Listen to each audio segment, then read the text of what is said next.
You may have noticed the pace at which I've been releasing videos has slowed dramatically. Partly, it's because I've become a lot more busy lately, but it's also just been watching this game launch happen. I don't think it's burnout on my part, because I still think this is a great game and I still have video ideas, but the steam does get taken out of me when I see a piece of cardboard selling for over $1,000 while Reddit and Facebook is just filled with pictures of empty boxes on shelves. You've got landlords trawling through Walmarts and Targets and GameStops and wherever else they're supposed to be stocking product and just sucking up whatever they can find so they can sell it for triple the price out of their living room. It's shit like that makes you stop and think, how is any of this legal? But also, what happened that brought us here in the first place? I was visiting family a week ago, and I slunk by their local Walmart on a whim, and the third-party vendor was coincidentally restocking the TCG aisle right as I got there. And I wasn't the only one waiting for her to finish. We were all pretty calm and orderly, let her do her job, which honestly she probably hates, and then we divided the 2 boxes of packs evenly between us.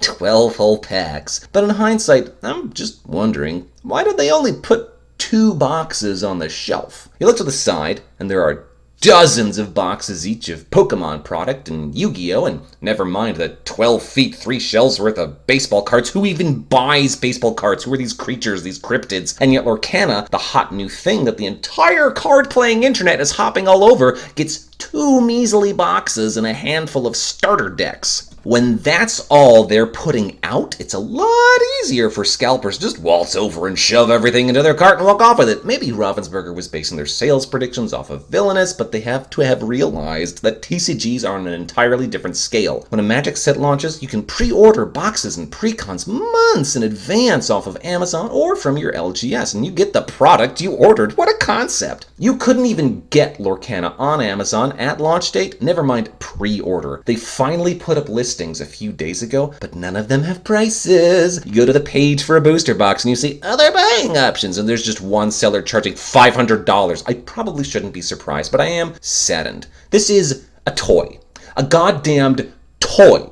And folks are gatekeeping it so they can make a quick buck. I have $50,000 of student loan debt and no dental insurance, and I don't think anything has really made me despise the capitalist hellhole we live in more than the past few weeks of trying to find enough cards to make a viable deck. I've been to half a dozen gaming stores in 3 different states, poked into every Walmart and Target I've passed by, and barely managed to scrounge up enough booster packs to make 4 sort of reasonable decks. Yet my Ruby Sapphire ramp deck is fully missing its high-end removal package, as I haven't seen a single Monstrous Dragon or Infernal Schemer. But the disparity between physical stores and online secondary retailers is enough to give you whiplash. You want booster packs? You can just waltz on over to DCG Player and get one for $16! Why the absurd price? Certainly not lack of supply. Look at all these sellers. There are 92 listings for Monstrous Dragons if you feel like dropping over $40 for each of them. And TCG Player has been there since day one. And I don't mean September 1st. I mean the we're coming to LGS's first launch. So who could possibly have gotten product that quickly? Why? LGS's, of course. It's pretty normal for them to crack packs early so they can sell singles at launch for an MTG set, so I'm not going to begrudge them that. But they were the ones who got the market to decide that everything costs triple what Ravensburger told them it should be, and they were the ones who decided to throw everything up online rather than offering it to locals. There both is no supply, and yet we are also oversupplied. There is glut and scarcity both. And it's at this point that I kind of have to take a step back, take a deep breath, and remind myself, this is a toy. It's a luxury good. No one's going to starve or freeze to death or die from lack of medicine because they couldn't get trading cards. But on the other hand, what is life without pleasures? This is a toy, and it's not an unreasonably expensive one to make. It's not a yacht or a jet or a snowmobile. It's a piece of cardboard that's manufactured for a fraction of a cent. These should be overflowing out of our pockets. It feels like I'm living in Charlie and the Chocolate Factory. All the chocolate bars have been bought up by people who don't even want the golden ticket. They just want to leverage money out of people who just want something sweet in their life. There was a Facebook post of some guy saying he bought 2 whole booster boxes from Walmart, and he was asking whether he should just sell them as is or open them and sell singles. And I asked him, why didn't he just open them and make decks with them? And he replied, he was more into magic. So why did you buy them? Leave them on the shelf for someone who actually wants to play with them. I hate the grind set. I hate anyone out to just make a quick buck. I hate this emphasis on money.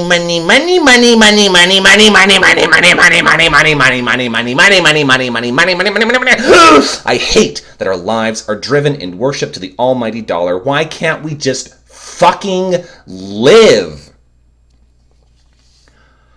I sincerely hope that Ravensburger severely ramps up production and that the October reprint wave is actually meaningful. Because if every set release is like this, with everything bought up by landlords before actual players have a chance to get even a few crumbs, then this game will not survive.